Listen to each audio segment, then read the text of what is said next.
Are you ready to unlock your full potential and maximize your productivity? Look no further than Productivity Smarts, the ultimate audio podcast hosted by renowned productivity expert Gerald J. Leonard. In every episode, Gerald shares captivating stories, invaluable tips, and cutting-edge strategies that will transform the way you approach productivity. Whether you're looking to reduce stress, overcome overwhelm, or simply get more done in less time, Productivity Smarts has got you covered. But that's not all. You'll also gain inspiration from real-life success stories of individuals who have achieved greatness through productivity. Plus, you'll learn the latest tools, techniques, and habits that will help you achieve a new level of happiness and fulfillment in your personal and professional life. So why wait? Join us every week as we delve into the exciting world of productivity and help you unleash your full potential. Get ready to take your productivity to the next level with Productivity Smarts. As a productivity expert and host of the Productivity Smarts podcast, Gerald J. Leonard has been a proud supporter of Kiva since 2011. Kiva is a non-profit organization that helps entrepreneurs in third world countries access the capital they need to start or grow their businesses. By making a small loan through Kiva, you can help these entrepreneurs achieve their dreams, support their families, and contribute to their local economies. And with a repayment rate of over 96%, your loan can be relent to another entrepreneur once it's repaid, creating a ripple effect of positive change. So if you're looking for a meaningful way to make a difference in the world, consider making a loan through Kiva. With loans as small as $25, anyone can be a microlender and help change lives. Visit kiva.org to learn more and start lending today. He blends real-world business mastery with deep philosophy, urging us to grow wise, loving, and connected as machines outpace us. Jeff, how are you? I'm good, Gerald. It's always good to be with another fellow human being. So good to be with you today. I hear you, because sometimes we get caught up chatting with ChatGPT and we go like, wait a minute, I'm not talking to a person here. Even though it wants to call you by your name and make you feel warm and fuzzy, that's not what's going on. So It's very good to talk to you and spend time with you here. Now, I always do this on my podcast because I'm a musician. I'm really interested in knowing, what's your favorite style of music? Oh, I love music, Gerald. I grew up in the 90s in the Pacific Northwest. So I grew up a big Pearl Jam fan, Nirvana. So like kind of grunge rock, alternative rock. Yeah. The new bands I like are like, Noah Kahan, the Lumineers, Camp. But I like mindfulness music. I love Post Malone and 21 Pilots. So a little bit of a beat. I love all kinds of music. Yeah. Excellent. Well, listen, obviously you've done some amazing things, and, we'll post your whole bio in the notes for the podcast. And so I just kind of wanted to get right into talking with you, and people can check out your links and things like that. But what is the one thing, or what is the characteristics about you that has helped you to become successful throughout your career? Great question. I think the number one thing would be vision. I've always had kind of a long-term outlook and a think forward vision. I started a tech company during the dot-com bubble, as you'll remember, in 2000, 2001. I started a real estate company during the Great Recession. Started the first, so a little bit of a contrarian too, but, started the first venture fund, institutional venture fund here along the Silicon Slopes, the fast-growing tech corridor here in Utah. Right. Then ran for governor and now writing this weird book, the last book written by a human. So I think my vision has served me well through my career. It feels like I've lived a couple of different lives here, a couple of different career lives, but I've been really grateful for the vision I've had. It's not always been exactly perfect. Of course, we don't know the details of everything. What's the fun in that? What's the fun in knowing all the details up front? But I think my vision has served me well.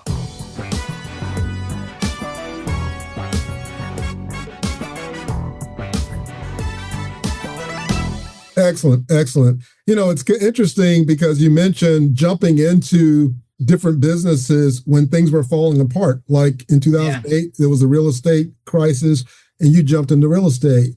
And so that tells me that you see around the corner.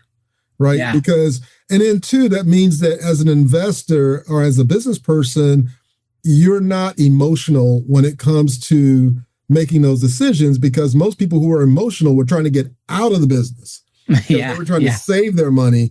You looked at that and said, wait a minute, there's actually an opportunity here because prices are going down. And, for those that are listening that love to go shopping, whether you like to go to Nordstrom Rack or go to some, Saks Fifth Avenue or something like that, and you love shopping, if they put up a sign and said, everything is 80% off, and they meant it. Yeah. How many people would be at the door with their credit card and cash in hand, ready to jump on those deals? Yeah. Yeah. Right. It's true. And that's kind of what you did there. Was you looked at that and said, hey, this real estate is on sale right now, or tech industries during the .com bubble is on sale right now. If I can stomach it enough to get past this, I can go pick up some really good deals. And then when the prices turn around and go back up, I'm going to really clean house and do really well. So that's kind of, that's what it sounds like to me. Yeah, I think when people are irrational, there's always opportunity for businesses. I'm speaking specifically within disruption. There's always opportunity. And so I guess when I see disruption, I often lean into it. I don't know why that is. That's just my makeup. Certainly kind of having a longer term vision for what could be has served me well. And I think that this is critical actually in the age of AI. There's a gift. There's a little known gift. It's called skip thinking. Some of us can kind of skip ahead and almost kind of have a sense. The way that I experience it is kind of this felt sense for the future that is coming. Now, I and these people that have skip thinking, they don't know exactly how to get there, A to B to C to D, but they have a sense of what's around the corner and coming. And I think we need more skip thinkers here in society to step up to whatever it is, lead, to write books, because we need that here in the age of highly intelligent machines. It's incumbent upon us as humans to become more wise. Yes. And that is the crux of the book that I've written. Right. And in fact, as I'm thinking about your book, you explore the idea from humans doing to humans being, right? Yeah. Obviously, that's kind of what we're all called, human beings, but we forget to do that or to be that. We kind of just get into the doing part. And I think that actually creates a lot of phobias and, imposter syndromes and all that stuff that goes on, is because we get so focused on the doing rather than the being. Now, how has this changed in the way you're looking at it? How's that influence your productivity habits? Yeah, doing will always be part of existence. We're here in embodied existence. We're having this conversation. We both have big task lists, I'm sure, to tackle after this conversation. Sure. So it's not about just sitting here, although I think meditation is very important and critical in our day of age. But it's not about sitting and doing nothing. Right. It's about the being that we bring to doing. Right. That's a balance. Yeah, it's a balance. And I think that the more we can bring our being into everything we do, the more blessed those that we interact with are, the more fulfilled we are. See, I tell the story in the book about how I was busy running a multi-billion-dollar real estate private equity fund. Right. I had launched a venture fund investing $100 million or so in tech companies. I was sitting on 20 boards. I was the father of 4 younger children. And I decided to add to my plate getting an MBA on nights and weekends. Like, what was I thinking, Gerald? This is like ridiculous. I know what I was thinking, though. We could always do more, right? Like, there's always more we could do. And if we do more, we'll accomplish more, or whatever the case may be. That's not always the case. In fact, I talk about climbing my little mountain of success and getting to the top of that mountain and realizing, I think I say in the book, there was nothing up there. Right. It's not all that in a bag of chips. Yeah. Right? There's nothing up there but a cold, howling wind. Yes. It's the same thing, just void. And so you pick up the pieces of a little bit tattered life on your climb to the top. Yep. You go back down to the valley of the shadow of death, and you really stop looking outside of yourself. There's only one place to go. Inside. Yeah, to go inward. And that's really what I think I'm saying over the next decade to come.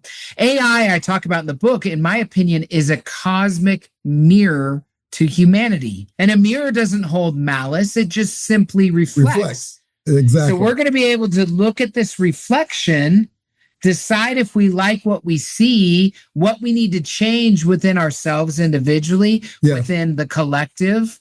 And then we get to go inside and do that hard work of transformation. That's the challenge that's before us right now. And it's an exciting and hard challenge as well. Yeah. As I kind of went through that first question and you were sharing, I got the image of a coin. I love football, and football season's around the corner. And before every game, they get in the middle of the field and the referees flip the coin. They said heads or tails, right? Well, if you think about it, the heads part of that coin is human beings. Yeah. And the tail part is human doing. So in other words, you can't have one without the other. We will always be human beings, and we will always have to be humans doing, but it's finding the balance. Because climbing that mountain of success by doing and forgetting about the being, as you said, you get up to the top of the mountain and it's cold, howling winds, and it's nothing up there except you in that cold, frigid air. And you're like, what was I thinking? Right? Yeah. But if you do it where you're really focused on the being part and you're focused on the doing, and you're living this balanced life, if you will. I know a lot of people think that you really can't balance, but I think you can if you consider the being part and the doing part. Now, you've built and exited $1 billion venture, and I've not had many guests on my show, a couple that have said that they've been able to build and exit $1 billion show or $1 billion venture. In that process, whether you were doing it at the time or not, but obviously you've kind of gotten there, how did you balance high performance with meaningful rest and being present? Yeah, it's a great question. Let me just clarify one thing. I've been an early investor, started or run probably a dozen $1 billion tech companies mainly, but all different kinds of companies. Sure. And have owned, like I said, many $1 billion of real estate in our real estate private equity firm. I don't know if this resonates for you, Gerald, but what I realized is that I had heavily over-indexed on activity and accomplishment. Yeah. See, if I was busy, then I was doing something. Right. I thought that I was supposed to accomplish all these things. I grew up in the Western United States, so I'm, proudly American. I grew up in a very high demand, structured religion, Christian religion. Everything told me to do more, to do more. So while I over-indexed on those things, paradoxically, I under-indexed on presence and awareness. Yes. And so bringing that presence and awareness back to all that I was doing was critical. You remind me of a story that I tell in the book. It was a spring break. Let's see, my daughter's 18, so it would have been 17 years ago. Okay. It was the first spring break with my daughter. My business partner and I flew to Phoenix, Arizona with our families, rented a little Sprinter van, drove across the Mexico border, and ended up at the beach. And I remember my wife, we had a great spring break, like in the ocean during the days and looking at stars at night. During that break, I was in the pool and my wife was holding my baby daughter.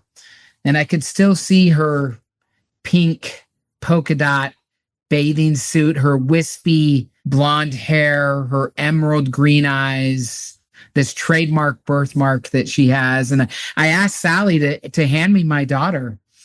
And as I held my daughter in the pool, my boys were splashing all around. There was water everywhere. But I looked into my daughter's eyes. She was about 11 months then.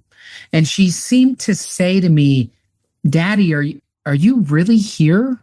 Have you been with me? Like, where have you been?" I had been so busy in the thick of thin things that I realized that I had missed a significant portion of the first year of my daughter's life. And let me just tell you, Gerald, I committed to her right then and there through tears streaming down my face in the pool that I wouldn't miss those moments, that I would be present with her, that I would be aware of her. Right. And so that, most often revelation, inspiration doesn't come through prayer, meditation, and, sitting still. Sometimes it does. Most often it comes in being present while we're doing something. And we need, like I said, these reflections in our life. My daughter was reflecting something. And of course, she couldn't speak. She was 11 months old. Right. But this is the conversation that we had. She was reflecting my lack of presence in her life. And that was something that I needed to change. And so I don't know if that rings true for you, if you've had experiences like that, but I think it does for most leaders and most people in the business world and most people, let's just say, in the modern world we're living in of most AI and advanced technology. Absolutely.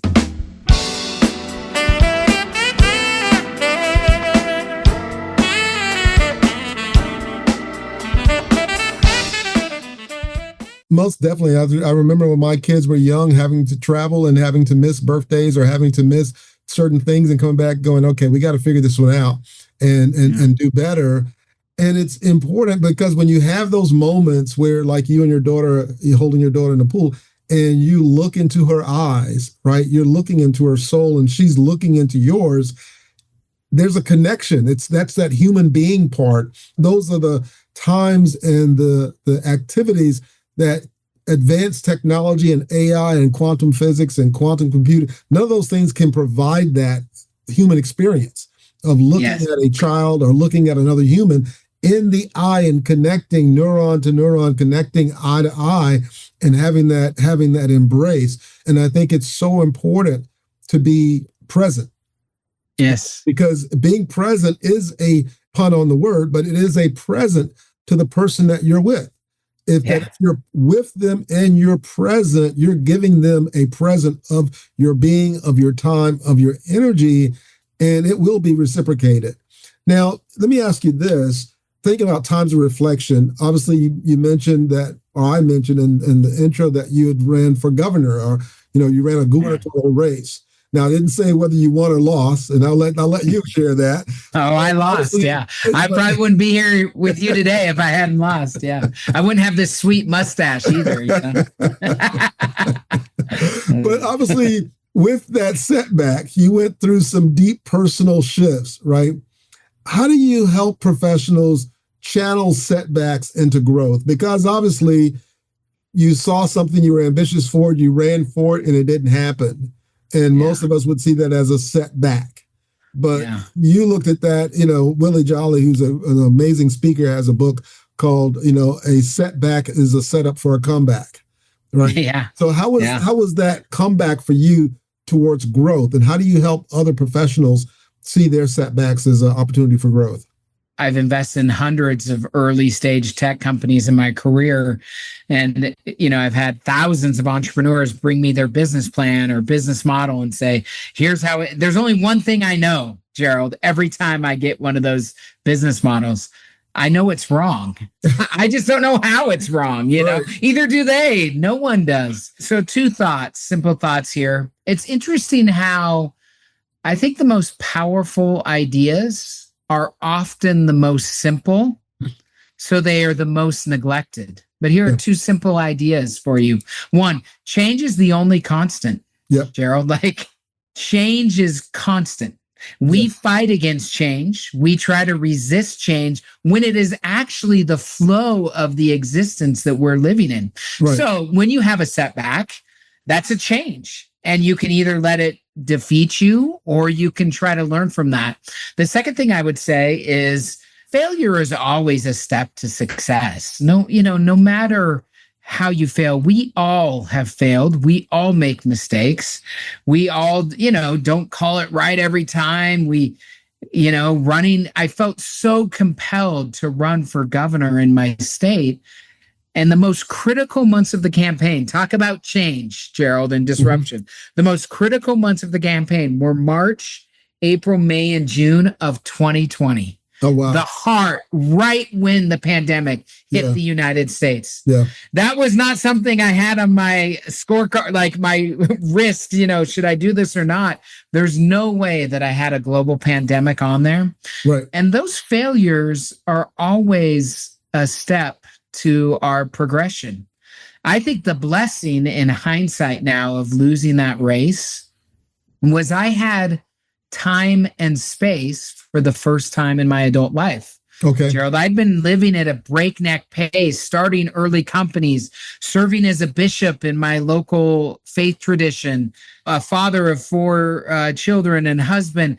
I was living at a pace that was unsustainable. I was not able to be the way that I wanted to be in all my doing. So with space and time, anything can be created. So another thing that I would say to the high performing leaders that listen to your podcast, a failure is a time for reflection. Yeah. And you have space and time to create something even more beautiful than you maybe could have imagined. It's a step on your pathway to success. So there are some ideas around failure. We all experience this. Yes. What I now realize, Gerald, looking back now with the blessing of hindsight of about 4 or 5 years now, my subconscious was taking me off the stage. Yeah. I was fairly well known in my community as a business leader, et cetera. This loss was very public.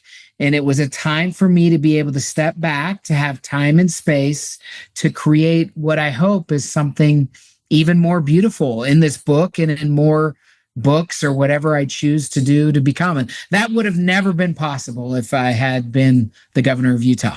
Yeah. Yeah. And it's really interesting that, our bodies, and like you said, our subconscious, and I've worked with one of my coaches who's a neuroscientist, and he talks about the non-conscious.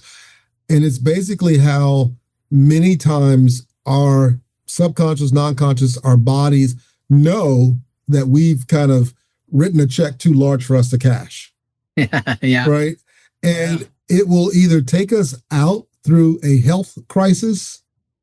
Yeah. Or, it will know that, okay, if he wins this thing, forget it. We're never going to get a chance to have a break, and the body's going to eventually break down. This is not going to be in his best interest. We're going to sabotage it. We're going to make sure he loses, right? Or it doesn't go well. Yeah. And that can be anything, or it could just be, that you're doing this because it happened to me, and you're at a weekend retreat and you come down with vertigo that wipes out your vestibular, and for a week you're not able to walk, and for probably almost a month or 2 you're not able to walk, and you have to use music and other things to help you rebuild your life. And that's one of the reasons I even started this podcast, was that I went through a journey that took me years to get back to where I could say, okay, I can stand up without the wooziness and the feelings and having to use a cane and so on. And that was my body saying, hey, dude, you've pushed it too hard. You have taken on too much. You've taken on too much stress. You've taken on too much. You need to let it go. And I learned about meditating, about being conscious, about being aware. And as I was literally doing 1 or 2 things a day, as I'm rebuilding and being more mindful, life goals started coming to me and things started happening so fast. But this time, I'm like being aware of both sides of the coin. Yeah. I'm focused on that human being and that human doing. Right. Yeah. I'm sorry to hear that, Gerald. I hope you're feeling better. Oh, yeah, I'm much better. And again, the blessing of that has been exponential. And I wouldn't wish it on anyone, but it has radically transformed my life and allowed me to be able to have these moments with folks like yourself to share this kind of content and help other people. Because, one, it's such a big issue of people taking on too much that 1 in 5 Americans struggle with some form of vestibular or vertigo imbalance. Wow. And that's because of stress. Yeah. It's just pure stress. Yeah. Yeah. I mean, we're all on our own heroic journeys, individually and collectively. I believe humanity is on its own heroic journey. And that the first step in that heroic journey is often disruption, a call to adventure that we refuse. But it's in going through those challenges, like you spoke about, that you come back with a gift. The hero comes back with some wisdom and knowledge and a gift to share with the collective. So this is a natural recurring pattern, I think, in existence, and one that, although we often resist, right, it's a blessing in disguise. It really is. It really is.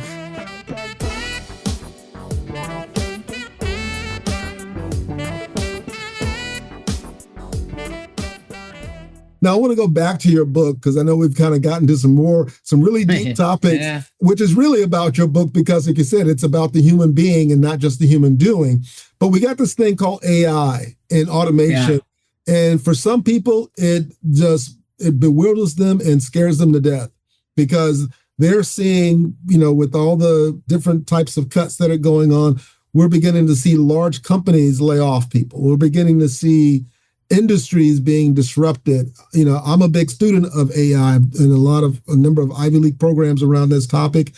And when you think about what AI is capable of in the future, there's some things that really, as a society, we're going to have to really think about. How do we help people adjust? Because it's going to be very disruptive, right? Yes. But at the same time, it's going to be a process that's going to force us to look inward and go, who am I? What am I? How do how do I create value, or what is valuable now about me? Because this thing is going to be replacing a lot of us in some of the things that we do, and we're going to have to retool in areas or ways that we haven't even considered. Yeah, right? We haven't even considered. Yeah, it's a great comment. Maybe this is a good time. The book is laid out in 4 sections. Okay. And these 4 sections are like the growth cycle of technology, which I've seen hundreds of times as an early investor in tech startups. So I overlay the technology of AI, which interestingly mirrors our personal growth cycle and existence as well. Like I said, it's the way we become wise. It's the hero's journey. So that first thing is disruption. This call to adventure. That always happens. AI is doing that to us, Gerald. Right. You think of misinformation. You think of lost jobs. You think of potential additional harm or violence or war that we could cause to each other. Right. Those are all forms of disruption that we need to deal with. The second section of the book is reflection. And usually the hero, I'm speaking about individuals or, again, humanity as a whole, we refuse that call because it's scary. It induces change. But the third step is transformation. We accept the call and enter the unknown. And that's really where we find ourselves. The main idea in the book that I talk about that relates to your question, I think, is this. I talk about the old game versus the new game. Okay. And I think that we will be transitioning a little bit here. I'm speaking generally as a society from an old game where the only currency was really cash. Right. The reason, the motivation was power, and the reason was control. This is the old game. I think we can feel that crescendoing in society right now. I think we see it in our politics and other places where this old game is not serving us as well. Right. Instead, I think we have the opportunity as individuals and as a collective, and I think AI will push us this way, to pivot to what I call a new game. A new game where karma is the currency, where authenticity is the real power and motivation, right? And where love is the reason, not control. Right. These are some of it's our higher selves. It's our better natures. It's what I think is our divine unity that is at the baseline or underlies all of this existence. And I think that this transformation is coming for all of us individually and collectively. And I think that the reason that AI is here now, I'm talking about the spiritual big, existential reason, is to help encourage us, push us, nudge us towards this new game, which is at the heart of our existence, one that we've been neglecting, one that we haven't seen, one that we can now see more clearly. And let me just put the final section of the book, by the way, is evolution. And I talk about evolving in our 5 main institutions. I'll list them quickly in case they're interesting to your listeners or they spur a question. But obviously, it's in relationship, human relationship. It's in reforming religion. It's in what I call conscious capitalism. So thinking about capitalism in a conscious way. Okay. Obviously, 4th in education. And then the 5th in our political systems. I have a chapter in the book called A Vote for Humanity, which is all about evolving our institutional systems. And so we talk all about transformation in the book. We talk all about evolution. Yeah. That is the point of, I think, why we are here. And the book follows that technology disruption cycle, which also mirrors our inner growth cycle as well. Yeah, it's interesting.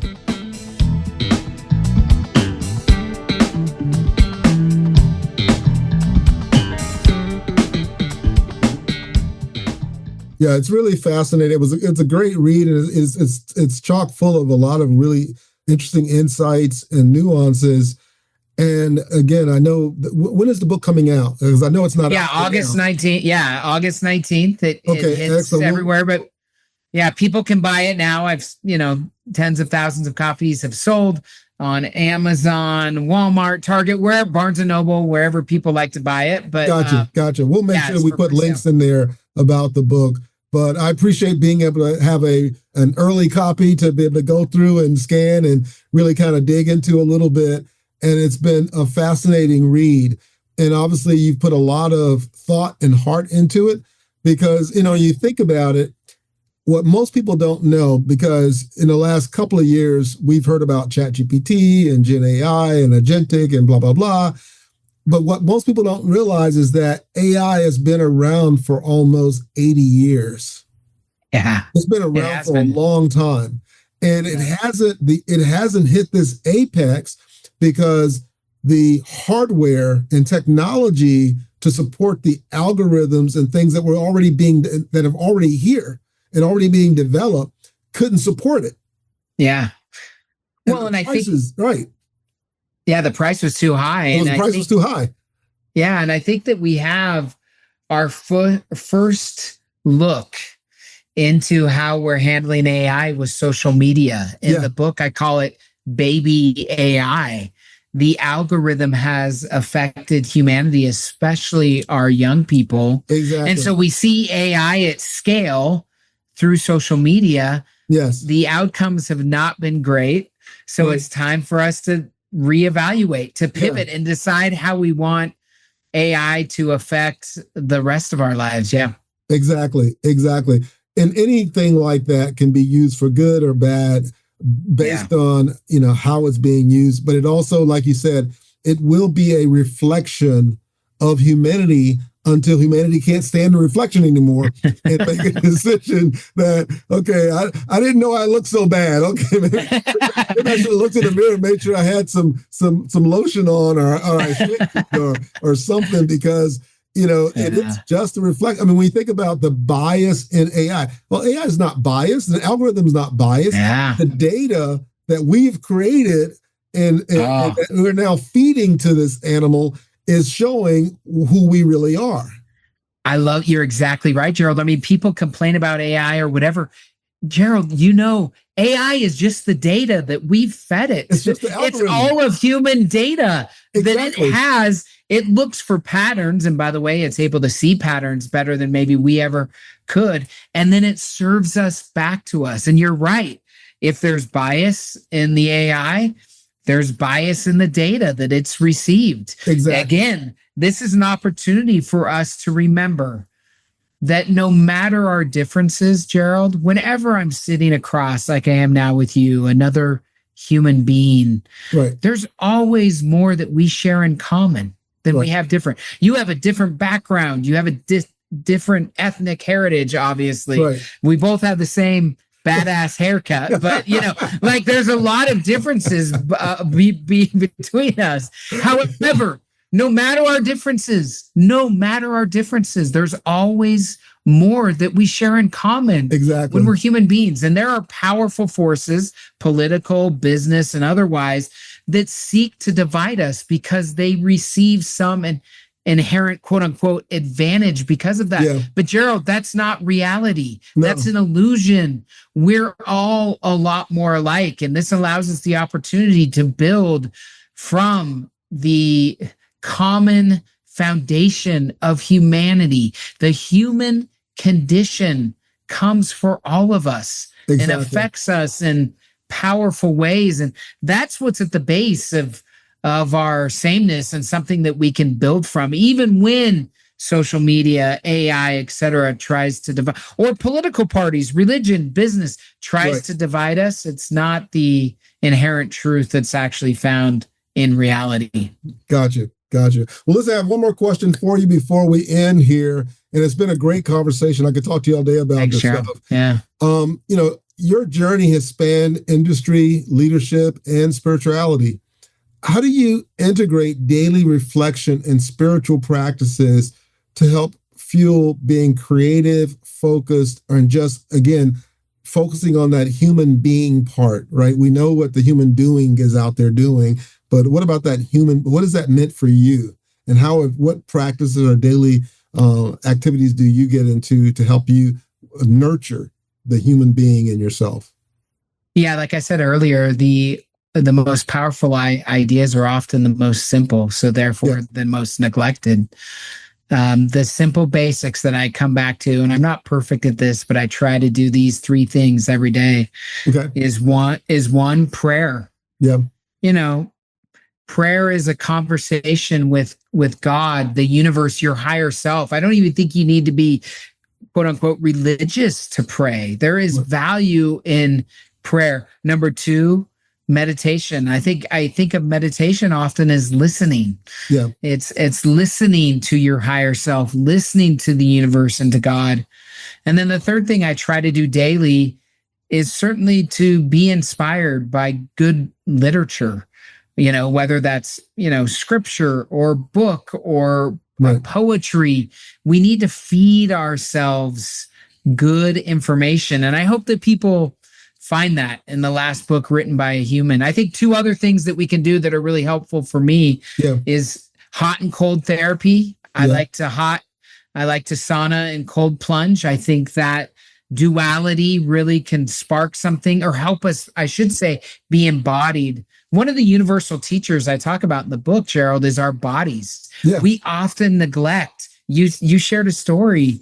You weren't listening to your body and you paid the price. Yes. I think we all have experiences like that. So our body has a lot to share with us if we will get into it and if we will listen. And obviously, that's a key differentiator with AI. We have physical bodies.